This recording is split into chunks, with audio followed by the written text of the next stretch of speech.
Hey guys, what's up? Welcome back to the channel. It's Cynicalex, and I can now say, after streaming the update for 5 hours straight, I had to rip myself away from the live stream to record this video. This is the greatest MFF update ever.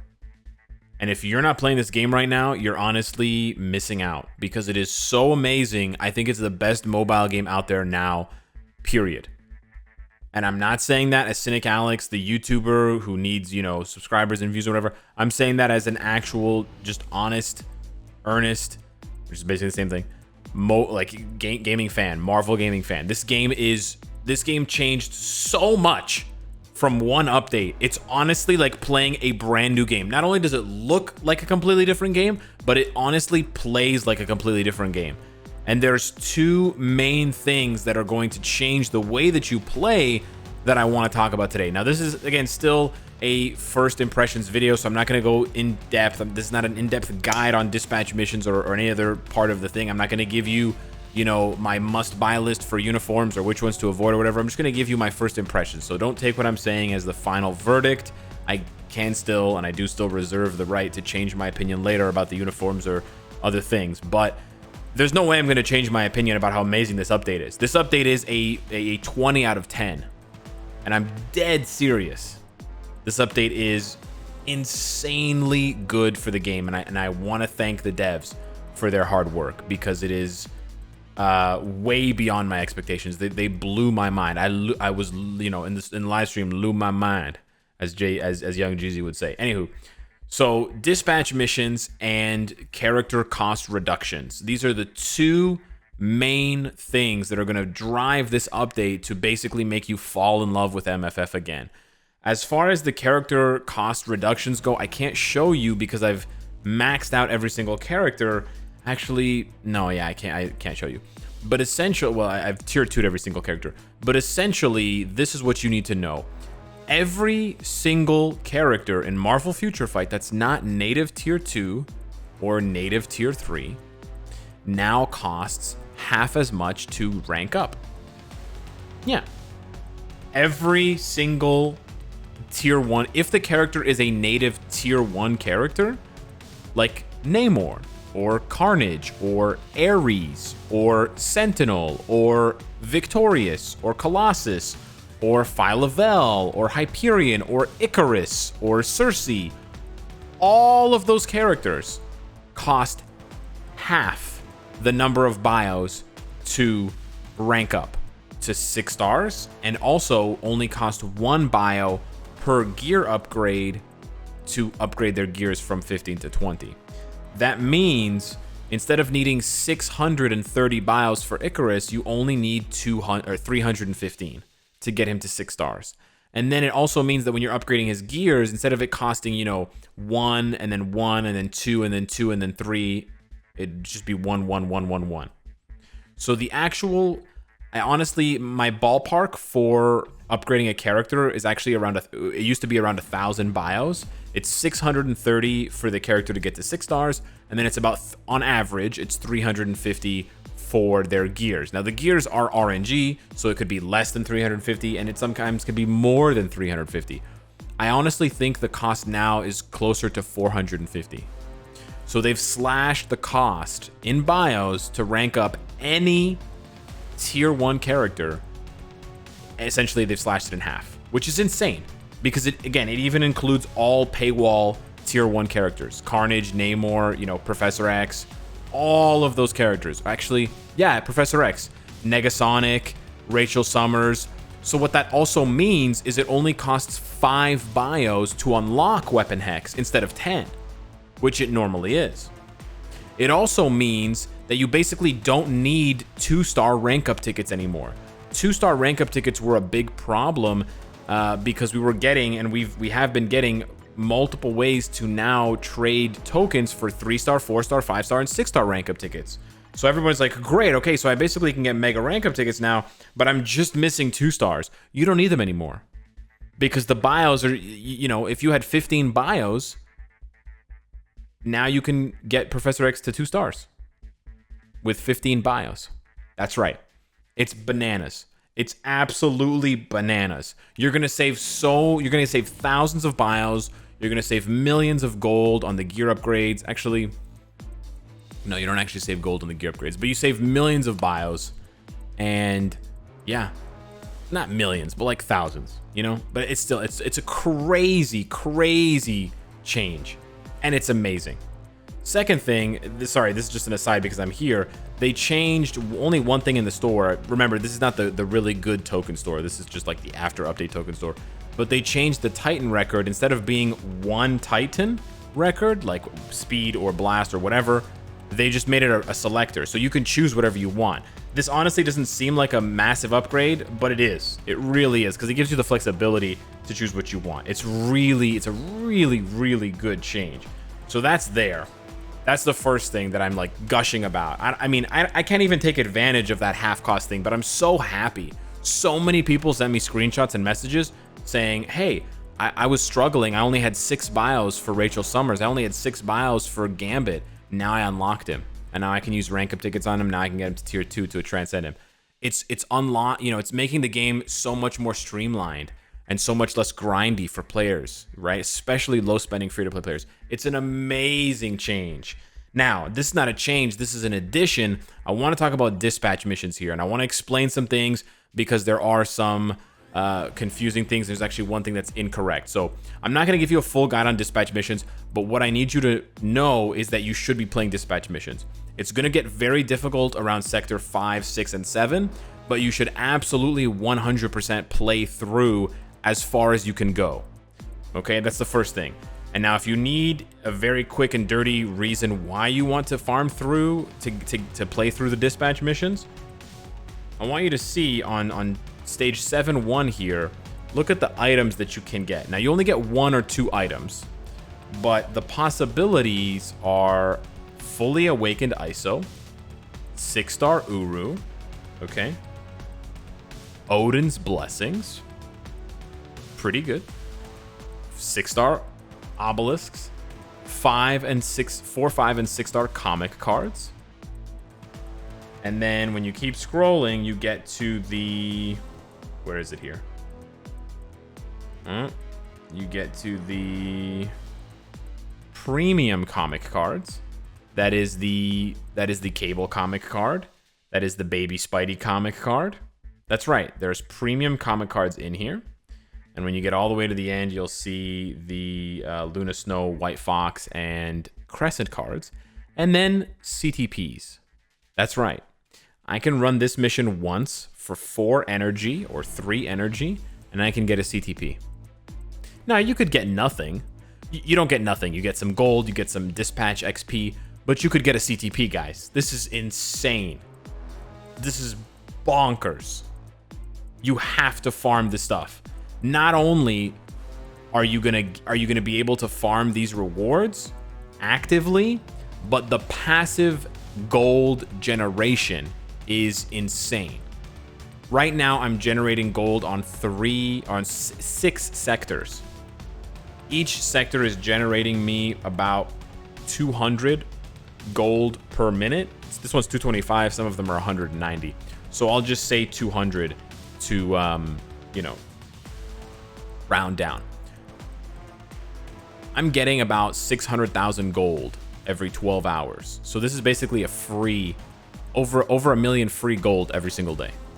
And I only have to collect it every 12 hours. So it's not like I have to log into the game constantly, right? When you complete all of the supply drop missions, your dispatch timer goes up to 12 hours. So I don't have to check back into the game anytime soon. It's not like the Shield Lab where you have to check in every 6 hours. It's double that. It's crazy.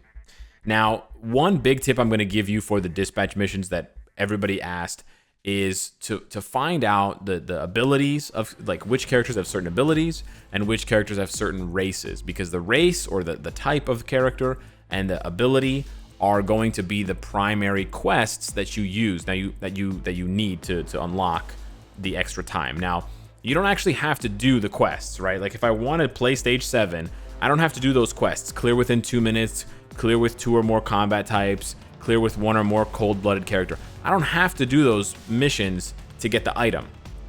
If I do those missions up there, then it will increase my dispatch time for the 7th sector Wakanda. You can see right now my dispatch time is 2 hours because I have 0 missions to complete. But for Latveria, I've completed all of the missions, so it's 12 hours. So doing the missions is for increasing your passive item generation. And it's not just gold, by the way. This one is gold, and it's also the possibility for tier 3 materials. So it is insanely good.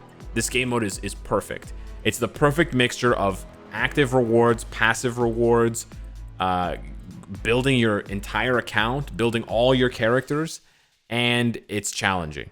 It scales with challenge. And the best part is, coming soon! They're gonna do more than 10 sectors, bro! This is so sick! It's so amazing. It's so amazing. And I haven't even touched on the best part. But let me give you 2 really important tips for the dispatch missions. First tip here, you're gonna see some of the missions say, so let's say it says cold-blooded character, or it says a character with spider sense, or it says a character with chaos magic abilities, or it says Phoenix Force abilities. So you're like, maybe I remember some of those, Alex, but I don't remember all of them. So here's what you do.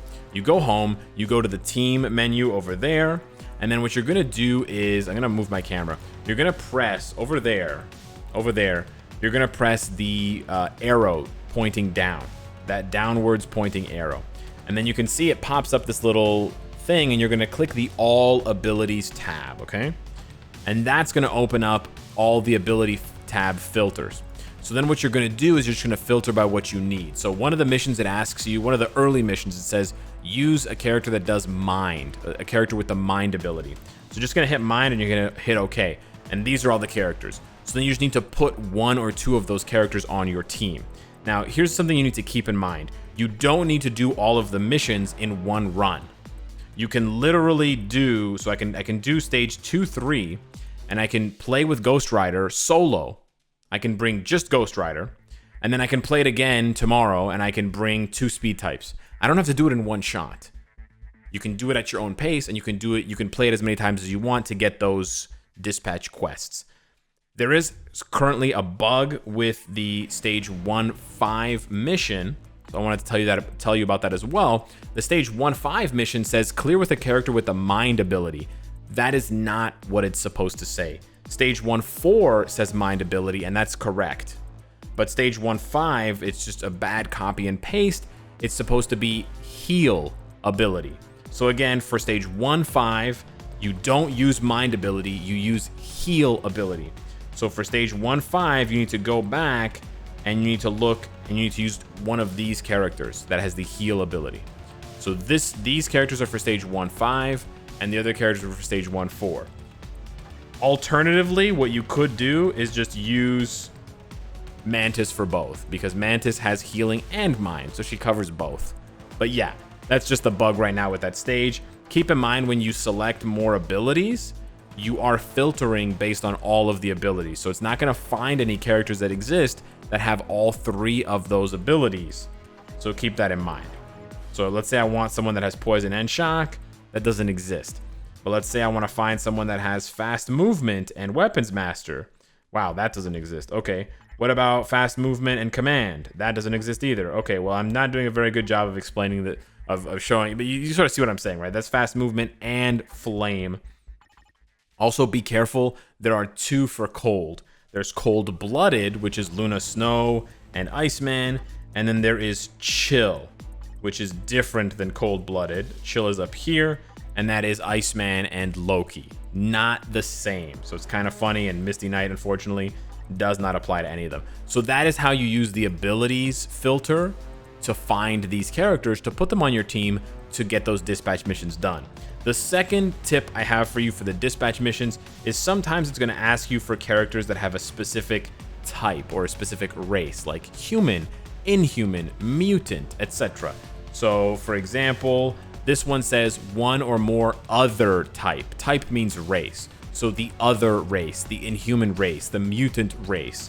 So all you have to do to figure that out is go to the dispatch missions, click on dispatch, in the top right hand corner. It doesn't matter which it doesn't matter which dispatch you click. Just click dispatch. And then here on this stage, again, it doesn't matter, this page, it doesn't matter if you've dispatched the characters or not. You're just going to use the filtering system. So you're going to click on the all button there above null, and then here you can filter by race. So I can see all of the humans in the game. I can see all of the aliens in the game. I can see all of the creatures. There's only 4. I can see all of the mutants. I can see all of the Inhumans. And I can see all of the others, which again, there are only 5 of. And there's no overlap. But anyways, you get what I'm saying. So this is how you locate these characters. And then you can then go, just remember which one they are, load them into your team, and then run those dispatch missions.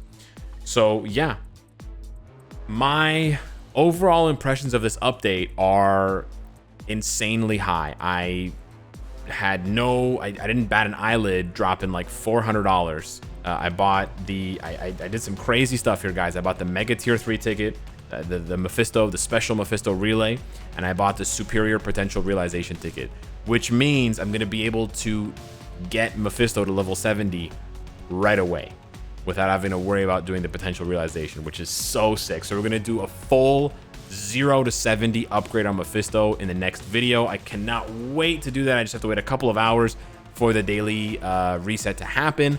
But yeah, there's literally nothing wrong with this update. There are there's a few minor bugs. There's that one we just talked about with that stage 1-5 in the dispatch. There is also a bug with Iron Man's 5th skill. A lot of people are experiencing a bug where it doesn't show the animation. I believe the damage still activates, but it doesn't show the animation. The animation is completely bugged. However, Iron Man's still really good with this uniform, by the way. If you want my quick first impressions, this uniform is insane. If you have any desire to play as Iron Man, this is a humongous upgrade for him. It's basically a must-buy if you're going to play as Iron Man. This uniform is surprisingly powerful as well for Professor X. This uniform is probably the biggest question mark right now. And I say question mark because it doesn't seem to be better. It seems to be equal to his other uniform. So I don't know if the devs want to consider putting back his accumulation on his 3rd skill.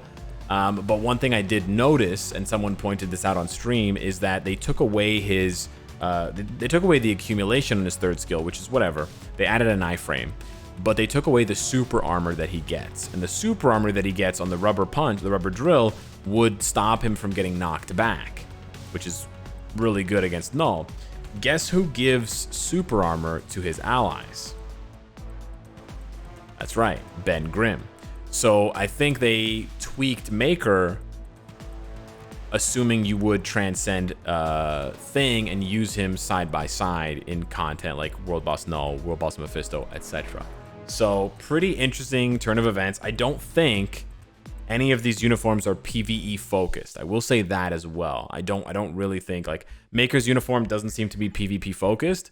So I think I just have to practice more and figure out really how to make him work for PvE. But right now, he does seem to be the one that is posing the most challenge to get it right in PvE. But Iron Man and Professor X are just super smooth to play. I haven't gotten to try out the rest of the Fantastic Four yet, but I am like over the moon about this update, and I cannot wait to continue diving into it because we got Mephisto coming up, and then all this other stuff, and then on the horizon the possibility of, dun dun dun dun dun dun dun. So yeah, my battery's running out because I've been playing nonstop for like 8 hours on my phone. Anywho, I'm kind of falling asleep. Let me know what you think of the update. Thank you so much for watching. There's a ton more content to get through, guys. I just couldn't all pack it all into one video. So I just put the really most important stuff. Oh yeah, last but not least, if you needed any more reason to do the dispatch missions, okay, I haven't gotten any good rewards, but talk to any MFF players and you'll find one in like 5 minutes who has gotten a CTP or a premium card from these dispatch chests. Yeah, it's bonkers. It's absolutely bonkers. Anywho, hit me up in the comments down below. Thank you so much for watching, and I'll see you in the next one. Take care.